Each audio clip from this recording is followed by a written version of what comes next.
Hari ini kita harus bicara jujur. Apa yang kita lihat di Thomas Cup 2026 ini bukan sekadar kejutan atau keajaiban satu malam. Ini adalah gempa bumi, bos. Kalau selama ini kita ngetawain tim Eropa selain Denmark dan nganggap mereka cuma pelengkap grup, sekarang saatnya kita diam dan lihat kenyataan pahitnya.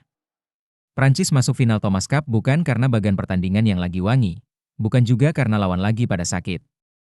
Mereka datang buat ngerampok trofi pakai sistem yang udah mereka bangun 10 tahun terakhir. Dominasi Asia yang puluhan tahun kita pegang, sekarang digoyang sama negara yang beberapa tahun lalu bahkan gak dilirik. Hari ini, gue gak cuma bahas soal menang kalah, tapi gue bakal bedah blueprint gila di balik kebangkitan mereka. Siapkan kopi kalian, karena pembedahan kali ini bakal bikin kita sadar, kita emang lagi ketinggalan. Kita mulai dari menu utamanya, The Popovs. Ini unik banget. Thomas Junior dan Christo Popov itu dilatih langsung sama bokap mereka, Thomas Senior, di kerajaan kecil mereka di Vossurmar. Apa yang bikin mereka ngeri? Strategi hybrid.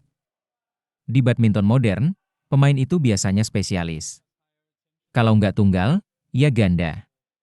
Tapi Popov Brothers, mereka bisa keduanya dengan intensitas yang sama gila.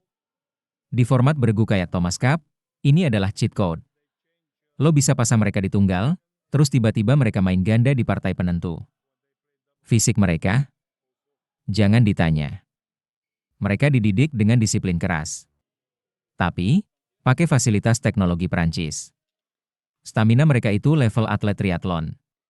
Pas lawan udah mulai napas Senin Kamis di set ketiga, duo Popov ini malah makin kenceng larinya. Mereka ngebuktiin kalau di format beregu, fleksibilitas itu jauh lebih mahal harganya dibanding sekadar teknik cantik. Terus kita punya The Golden Boy, Alex Lanier. Kalau Denmark punya Axelsen, Prancis punya Lanier yang jauh lebih efisien. Dia bukan cuma wonderkid yang jago gebuk, tapi dia adalah produk dari sport science tingkat tinggi. Prancis lewat pusat pelatihan INSEP-nya nggak main-main. Lanier nggak cuma dilatih pukul bola, tapi gerakannya dianalisis pakai sensor biomekanik. Dia diprogram buat nggak bikin gerakan mubazir. Makanya, gaya mainnya itu elegan tapi mematikan. Ngerinya lagi, pemulihan atau recovery mereka itu level medis tinggi. Ada penggunaan krioterapi dan pemantauan data otot secara real-time. Kalau data medis bilang Lanier lagi di zona merah, dia nggak bakal dipaksa main. Hasilnya, di Thomas Cup 2026 ini, dia tampil seger banget, mentalnya stabil, dan nggak ada tuh ceritanya dia demam panggung lawan pemain top 5 dunia. Dia main pakai otak, pakai data, bukan cuma pakai otot. Tapi sistem nggak bakal jalan kalau nggak ada kompetisi. Di Prancis, mereka punya Liga Top 12.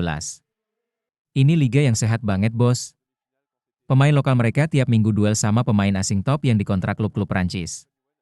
Mental mereka kebentuk buat nggak takut sama nama besar.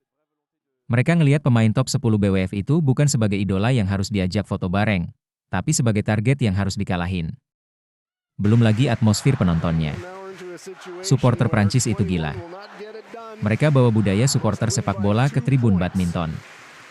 Ada drum, ada nyanyian konstan, ada tekanan mental buat lawan. Pemain Prancis udah biasa main di bawah kebisingan kayak gitu. Sebaliknya, pemain kita yang terbiasa dengan tepuk tangan ritmis sering kaget sama atmosfer perang kayak gini. Ini yang bikin mereka punya mentalitas petarung, mau siapapun lawannya, mereka nggak bakal nunduk duluan. Jadi, apa poin pentingnya buat kita?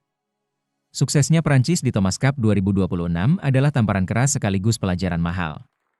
Mereka nggak nunggu keajaiban lahirnya pemain berbakat, tapi mereka menciptakan pemain lewat investasi di teknologi, fisik, dan manajemen kompetisi yang benar.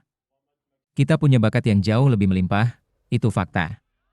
Tapi kalau sistem kita nggak di-upgrade, kalau kita masih fokus debat soal hal-hal non-teknis tanpa benerin high performance center kita, ya siap-siap aja podium juara bakal makin sering diisi bendera biru putih merah.